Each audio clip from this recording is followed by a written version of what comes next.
22 बीत गया और मजे की बात ये कि कोई राज्य ऐसा नहीं, चाहे उत्तर प्रदेश हो, चाहे मध्य प्रदेश हो, बिहार हो, झारखंड हो, हरियाणा हो, कोई राज्य ऐसा नहीं जहां 2-4 लाख भर्ती खाली ना हो। कोई राज्य ऐसा नहीं। बिहार में अभी मैं देख रहा था शायद 2.5-3 लाख भर्ती खाली है। बाकी रोजगार तो छोड़ दीजिए, ये तो सरकारी भर्ती खाली। फिर भी नौजवान सड़क पर प्रदर्शन को मजबूर, और प्रदर्शन करने सड़क पर निकलेगा तो पुलिस की लाठी उसकी पीठ पर पड़ेगी। मनोज जी, कैसे रास्ता निकले? 22 में क्या रहा और 23 में क्या उम्मीद हो सकती है? जी देखिए अमिताभ जी, आप तो बराबर इस मुद्दे को उठाते रहे हैं राष्ट्रीय स्तर पर जी, और इससे कुछ तो अभ्यर्थी को लाभ भी होता है। और आपने बिल्कुल जो वर्ष 2022 के अंतिम में आपने जो यह प्रोग्राम रखा है, इसके लिए आपको शिक्षक संगठन की ओर से बहुत बहुत धन्यवाद देंगे। प्रणाम, धन्यवाद। हमारे यहाँ सबसे पहली बात है कि ये 7वें चरण की नियुक्ति जी, ये हम लोग लगभग साल भर से सुन रहे हैं। इनसे पहले शिक्षा मंत्री थे जो अभी प्रोफेसर चंद्रशेखर बाबू हैं जी, इनसे पहले विजय कुमार चौधरी थे, वो भी जो है कहे कि 7वें चरण का जो है नियुक्ति हम कर रहे हैं जी, और ये भी कर ही रहे हैं, लेकिन अभी तक उसकी कोई बात सामने नहीं आई है, कोई शेड्यूल नहीं निकला है। जी, और हमारे यहाँ लगभग 2.5 लाख पद रिक्त हैं बिहार में प्राथमिक शिक्षकों के, वर्ग 1 से लेकर वर्ग 8 तक में। और सबसे बड़ी जो बात इन लोगों की होती है वो है कि ये लोग बात हम लोगों से करते हैं और फिर बात करके और मुकर जाते हैं। ठीक बात, ये ठीक। मनोज जी आएंगे दोबारा, मैं एक बार सब मेहमानों को बहस में ले आऊं। सबसे बड़ी समस्या यही है वादा खिलाफी, और दूसरी समस्या है नेता विपक्ष में है तो दूसरी भाषा बोलेगा, नेता सत्ता पक्ष में है तो दूसरी भाषा बोलेगा। मैं कहता हूं एक भाषा बोलिए, जब कंठ एक है तो एक बात बोलिए।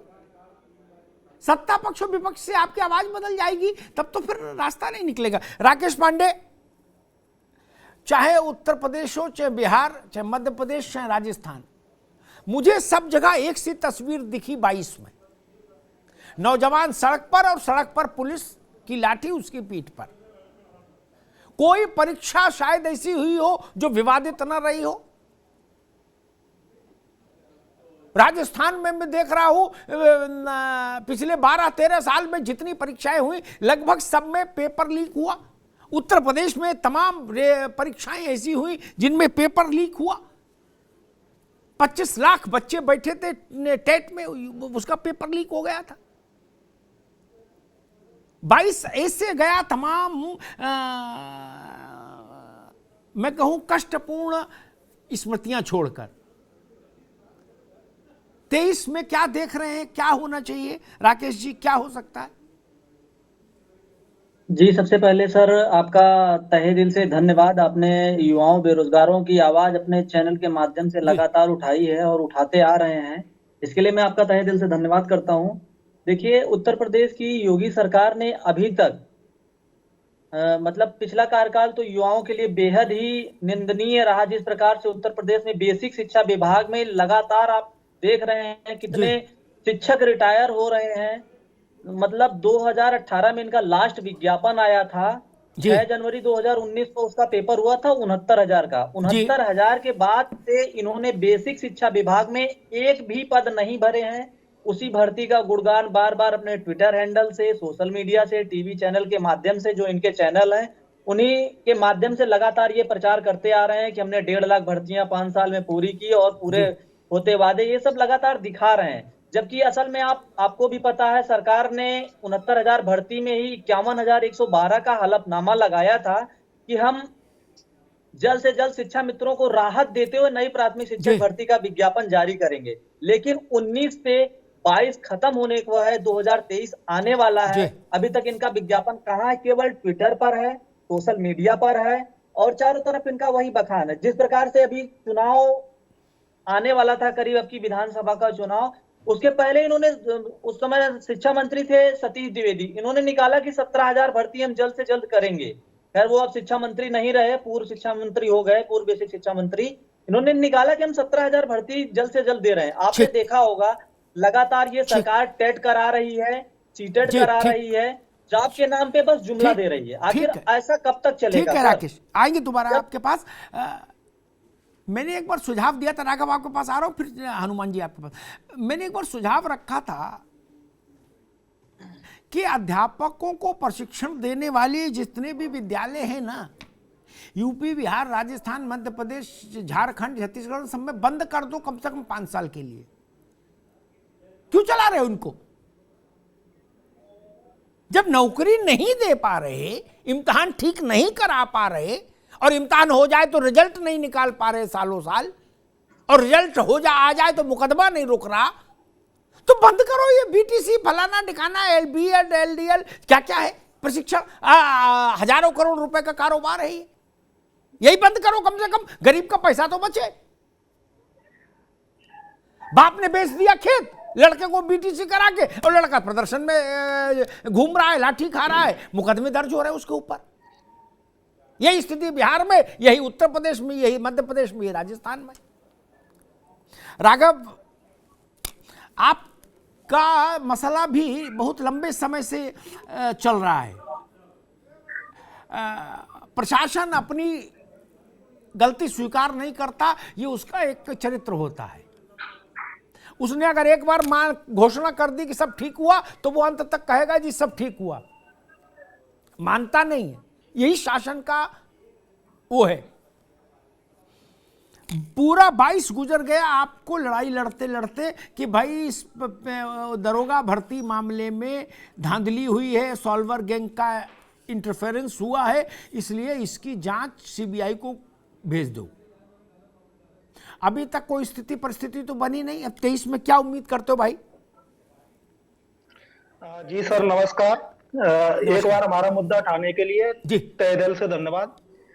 सर, 2022 में हमारा संघर्ष बहुत ही हाई लेवल का रहा है, और जो आपने अभी जैसे बताया था कि शासन प्रशासन ने एक बार घोषणा कर भर्ती में कोई धांधली नहीं हुई है, तो उसी पे टिकी हुई है।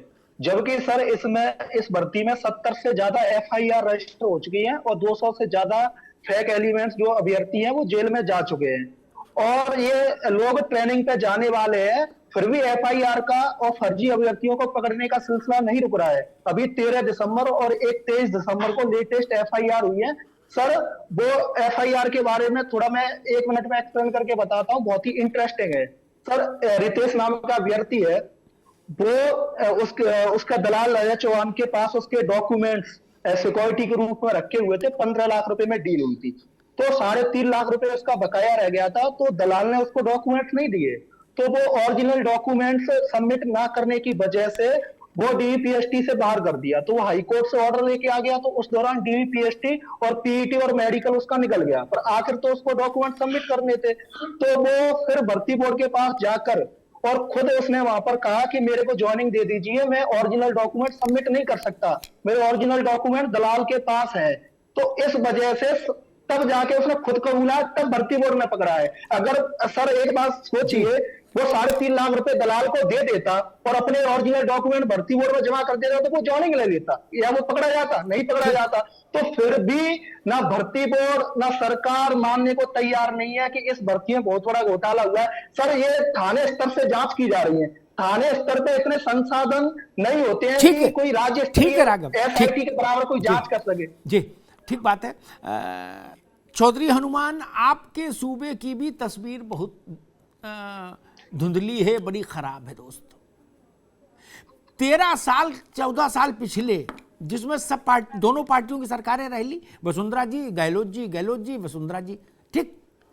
कोई बड़ा इम्तिहान बिना पेपर लीक के नहीं हुआ, और सब अपनी पीठ थपथपा रहे हैं, करे जी हम तो बहुत अच्छा काम कर दिए सब, और लड़का सड़क पर है। नहीं चौधरी साहब, देखिए, इससे पहले युवाओं की आवाज को धरातल से मजबूती प्रदान करने के लिए, बुलंद करने के लिए आपका बहुत बहुत धन्यवाद तो सादुर भाव। जी देखिए, धन्यवाद। तमाम राज्यों में पेपर आउट हुए, लेकिन पेपर आउट होने में भी सबसे ज्यादा अग्रिम राजस्थान रहा है। सबसे ज्यादा भर्तियां भी हमारे राजस्थान में आई है, लेकिन सबसे ज्यादा पेपर आउट भी हमारे राजस्थान में हुए हैं, और शायद सबसे ज्यादा मुकदमे भी राजस्थान में लगे हैं, जी। और सबसे ज्यादा लाठीचार्ज भी राजस्थान में रहा है। फिर भी हमारी सरकार के तमाम पदाधिकारी और कांग्रेस अधिकारी ये बोल रहे हैं कि हमने युवाओं के लिए वोट किया, हर बजट युवाओं के लिए, अब फिर युवाओं के लिए बजट लेके आ रहे हैं। सर, जो 3-3, 4-4 साल में जो भर्तियां थी वो आज तक पूरी नहीं हुई।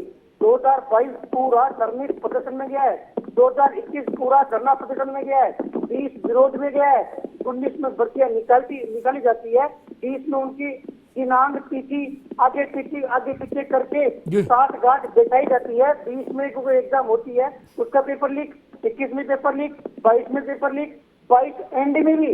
अभी हाल ही में हमारे प्रदेश में जो सेकंड ग्रेड की भर्ती हुई थी, सर इस तरीके से पेपर आउट हुआ है कि यदि उस कहानी को पढ़े ना तो इंसान का, युवाओं का जो जितना सपना है कुछ बचता ही नहीं है। आगे 23 के लिए सरकार सपने दिखा रही है, जबरदस्ती सपने दिखा रही है, लेकिन युवा वो सपना दूर दूर तक उस युवाओं को पूरा होता नहीं दिख रहा।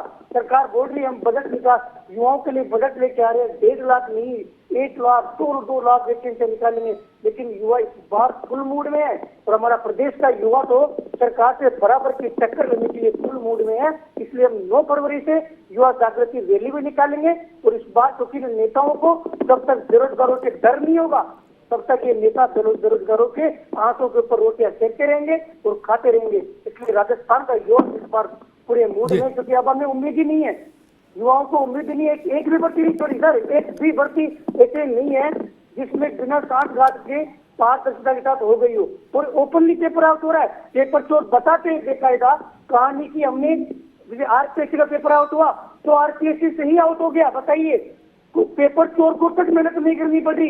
इस बार कोई, पहले पेपर चोर भी मेहनत करता था, अब मेहनत करने की आवश्यकता ही नहीं है, क्योंकि जो संरक्षक है, जो रक्षक है, वही भक्षक बनकर बचे हुए हैं। ठीक, ये बड़ी समस्या कही जो चौधरी हनुमान ने कही, वो एक बड़ी प्रैक्टिकल बात है। 10-10 लाख रुपए में पेपर बिकता है, क्या परीक्षा होगी? और जो गरीब परिवार का बच्चा है वो कहाँ जाए? वो तो जिंदगी में फिर कभी नौकरी हासिल नहीं कर सकता।